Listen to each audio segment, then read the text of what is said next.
זה לטאטא רחוב בין 5,000 שנה. Dr. Raphael Greenberg, a professor at Tel Aviv University, is one of Israel's most respected archaeologists.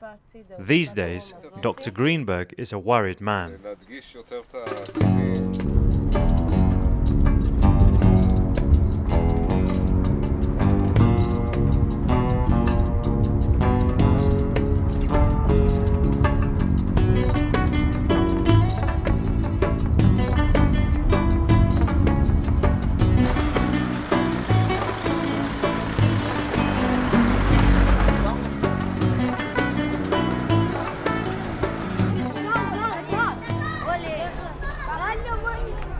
"4,000 years ago, the heart of ancient Jerusalem was here. It was first discovered by the British explorer Charles Warren in the mid-19th century, and since then, the search for the biblical city of David has fired the imagination of countless archaeologists. Today, these impressive antiquities sit inside a disputed area of Jerusalem, the Palestinian village of Silwan, captured by Israel in the 1967 war.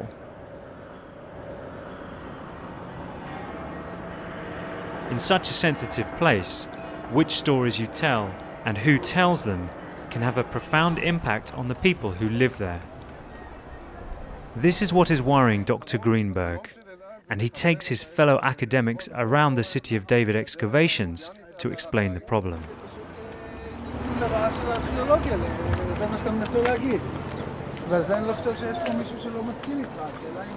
אני עצמי התחלתי את הקריירה הארכיאולוגית שלי כאן בירושלים, בחפירות עיר דוד, בשנים 78 עד 82. ואלה השנים שהכרתי היטב את האזור הזה, התרוצצתי כאן על הגבעות, הכרתי את אשתי כאן, היא עדיין אשתי, ויש לי קשר אישי מאוד משמעותי למקום הזה. עם הזמן מצאתי עבודה באוניברסיטת תל אביב, אני מרצה שם, ובאתי להכין סיור בשנת 2002, אני לא זוכר, משהו כזה. ולתדהמתי מצאתי שהמקום שהכרתי אותו שינה את פניו. המקום שהכרתי שהיה כפר ערבי ובתוכו ארכיאולוגיה, הפך למקום שבו מסתובבים שומרים חמושים, עם אקדחים שלופים בכל רגע נתון, שבו הסמלים של נוכחות יהודית מועצמים, דגלים ענקיים, תצפיתנים בכל מיני מקומות, מצלמות שמצלמות 24 שעות ביממה. וזו הייתה ההיכרות המחודשת שלי עם ירושלים, או עם עיר דוד, תחת שלטון, מה שאני קורא תחת שלטון אלעד, עמותת אלעד, שהיא עמותה מיישבת כאן, שגם מפתחת את האתר הארכיאולוגי בשנים האחרונות.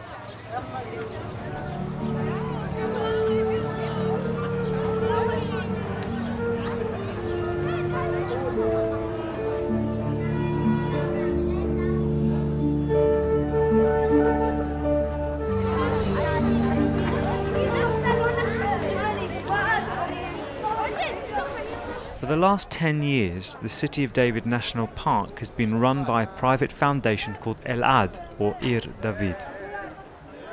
Doron Spielman is their Director of Development. The Ir David Foundation protects what is perhaps maybe the holiest place in the world, or certainly one of the most historical places in the entire world. And we're standing at no better place to understand the history of three of the largest religions in the world today.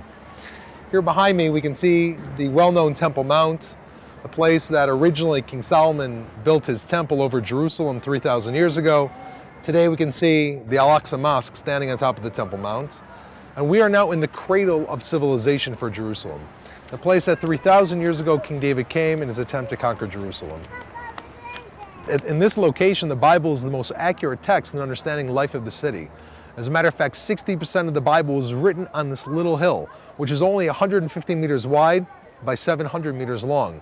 Every layer, every stone you pull up here and you look at the other side of the stone, you can find a clue to a past civilization.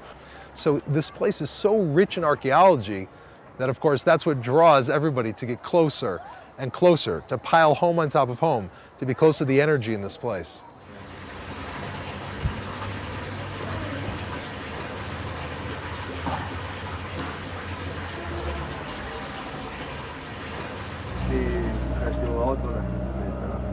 לא להכניס צלמים. רק של העמותה. אבל זה שטח של העמותה פה? בטח. שטח פרטי של העמותה. אני לא חושב. שטח פרטי של העמותה. נדמה לי שאתה טועה. זה מקום ציבורי לדעתי. זה שטח פרטי של העמותה. העמותה השקיעה פה כסף, לא המדינה. אתה חושב שיש הבדל בין העמותה והמדינה? יש הבדל. עמותת אלעד הם היחידים בינתיים ששומרים פה על השרידים בירושלים.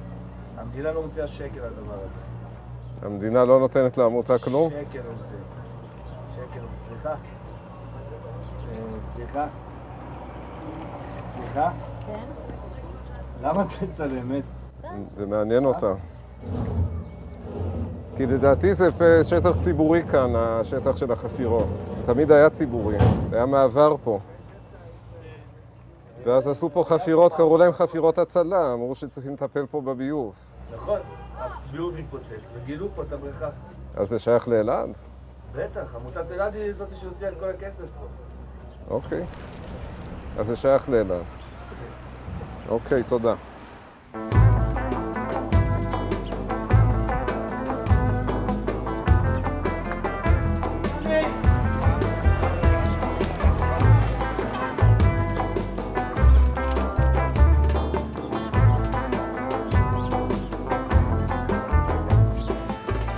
So we have here to our right is the historic village of Silwan, and there are many antiquities interspersed with the modern buildings, and you can actually see some parts of the bedrock cliff and the tombs, the ancient tombs that were cut into that cliff about 700 or 800 BC. And then over on this side is the archaeological park of the city of David. It's theoretically open to the public. In practice, however, Silwanis, people living here, have no part in this park. They don't enter the park. They don't have any opportunity to see its antiquities or to study them.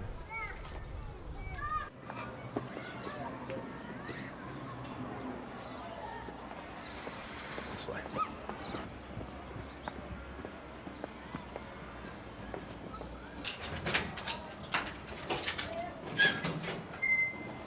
And this is the ancient tunnel that he discovered when he came to Jerusalem in 1867.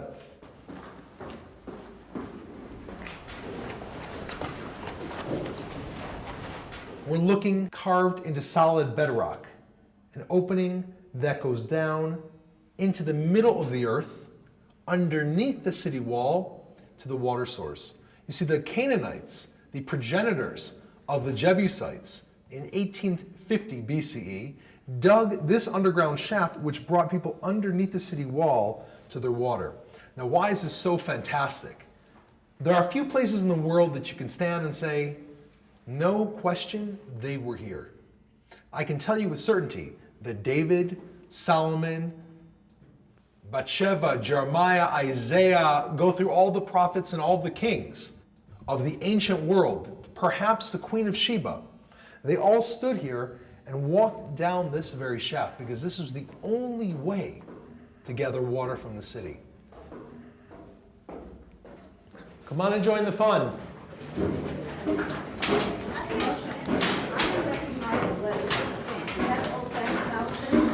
Okay, until about 200 years ago, no one had any idea where the city of David is. Okay, and that changed on 1860 when a British man came to Israel. His name was Captain Charles Warren, and he came to Israel and he wanted to dig underneath the Temple Mount. And why did he want to dig there? Any ideas? Looking for treasure. Okay, looking for treasures, exactly.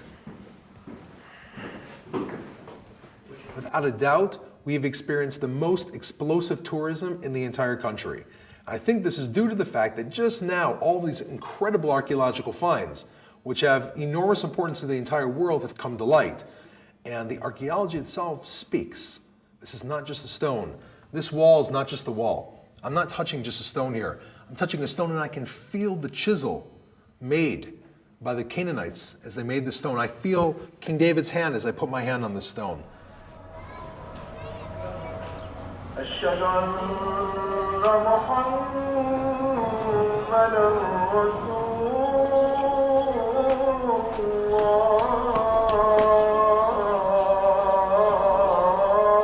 Back in the 70s and 80s, when I excavated here, and afterwards when the area began to be developed, it was developed by the Jerusalem municipality as a public park, accessible to anyone, and it was supposed to represent part of the mosaic of cultures of Jerusalem.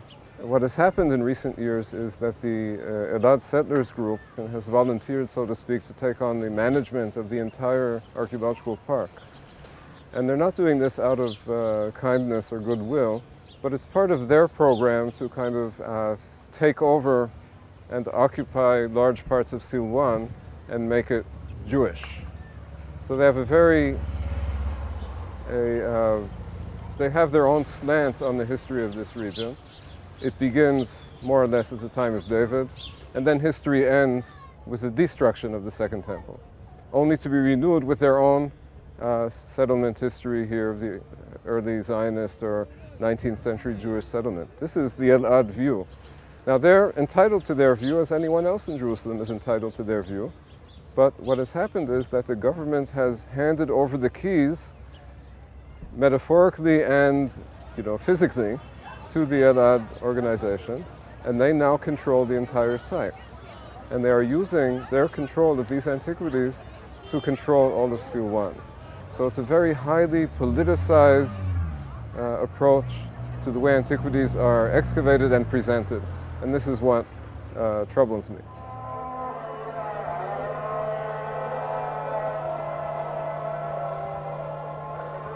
In 2004, a city plan to enlarge the archaeological park called for the demolition of 88 houses here in Silwan.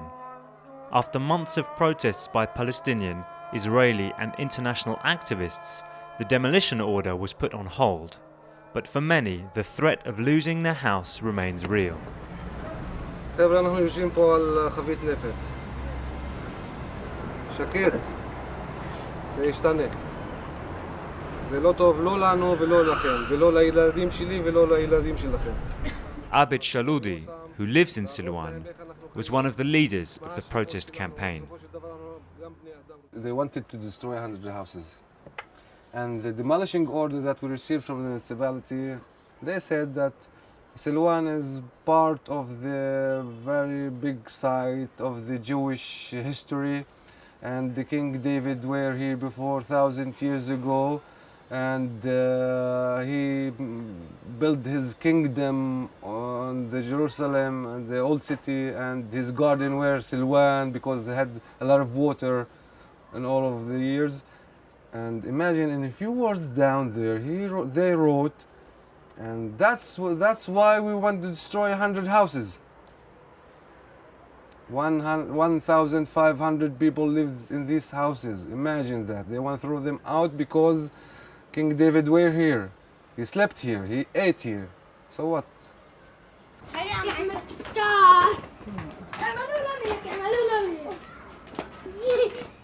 These are Arab children who live here. Alan. No?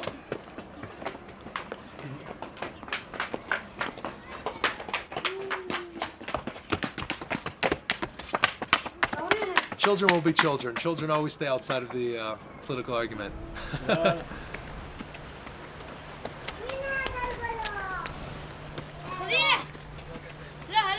So this began the process in 1986 as the forming of my foundation, the Ir David Foundation, whose goal is to return all this land you see behind you into Jewish hands. And we purchased much of this land for much more than its face value in order to return as many of these assets as possible back to the Jewish people. Today, 65% of this land is now back in Jewish hands. You have Jews and Arabs living here peacefully together. And on the surface of the earth, you have the dynamic of the Jews and the Arabs living together. And underneath their feet, you're exploring history.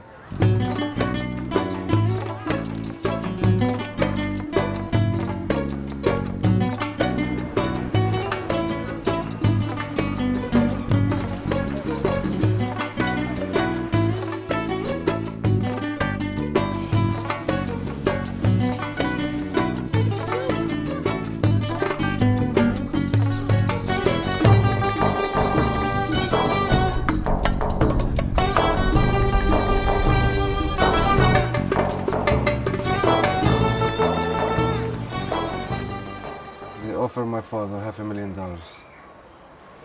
I'm aware I was a millionaire. I was, which is I refused. Before a week ago, we had a talk with a friend. He don't live here. He told me, this is the opportunity of your life. This is $500,000. You know what? It's a very huge money. You take it, man. Anyway, they will throw you out of it. And I told them, listen, man, I had a very hard life. Before 2 years ago, I was in house custody for 6 months. Most of the days we didn't have food to eat, me and my children. And I have an opportunity to make a phone call and to get $500,000. But why should I do that? The only thing that I have here is my reputation, which is, I think the money can come and go. I don't care for the money. My home, my land, I've been born here. I've been raised here. I know every inch of this place, every stone. بابا كان مسليها دوروا مني عليك بعدين عشان طالب طالما أفهمك فهم. بابا كلها أنزل لك إياها حكت لي لا بديش. My father and mother rented this house at 64. And I've been born at 71. At 90, we found ourselves against the settlers in the court. We ask ourselves how that became. We live here since 64.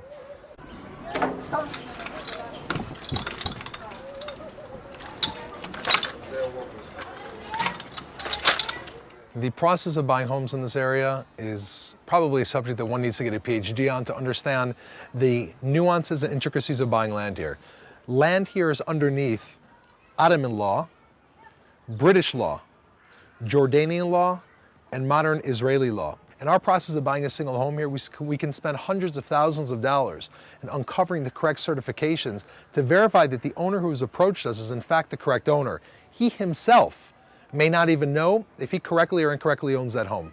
We've been to court many times. We've been challenged by organizations like the Palestinian Authority or today the Hamas, and we've never lost a court case against these homes. Never, not even once. I lost the court against the settlers, and the judge ordered to get me out of the house and to pay, of course, 12,000 shekels, the cost of the court. They didn't give us a date. They kept it open, and that's what makes me more angry, and I won't say afraid, but I have a wife and children. I have to take care of them. I don't want to caught working in a very far place and find the settlers are breaking the house and throwing everything out.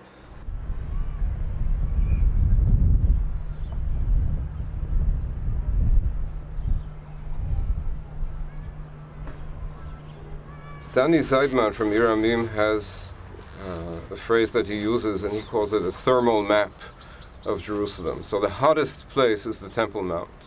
And then the nearer you are to the Temple Mount, the nearer you are to the core of Jerusalem, and whatever changes you want to make in Jerusalem, you want to make as near as you can to the Temple Mount. So Elad are located in an ideal spot. They're just beneath the Temple Mount. They view it all the time. And for them, it's a highly emotional, religious experience just being there. So it's a privilege to live in the city of David, to be so close to the Temple Mount. And this, I think, it doesn't cloud their vision, it colors their vision of everything else that's going on. Everything else becomes instrumental to allowing them to live this close to the Temple Mount, to allowing them to pave the way, to prepare the ground for the third temple. And archaeology is just viewed by them, someone used the phrase, the Messiah's ass. So archaeologists are the Messiah's ass. If they can move us, if they can carry us a few more steps nearer to conquering, the entire area of the Temple Mount, so be it, we'll use them. And when they get tired, we'll find someone else.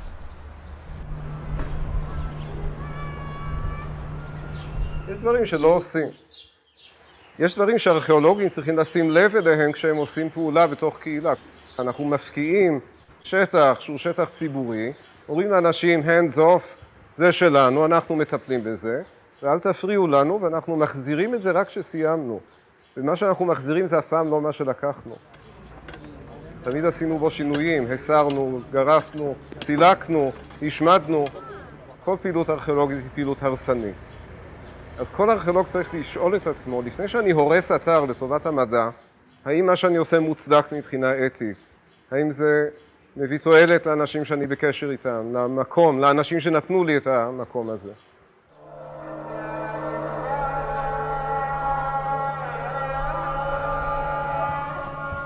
A lot of people ask me, why do you hate these people? Why should I love them? What they did to me? What they bring me good to me and my children? Why should my children to see guards with the guns around? So why should I love them, you know? Why should 50,000 people here in Silwan loves them? They dream to take my land. I'm staying here. My children will stay here. In spite of that, I don't like the kind of life that they live now. My children will. And the kind of the race that I have to give them with the people like this. But we will be here. 36 years of my life I lived here. And my sons will be here too, I'm sure of it.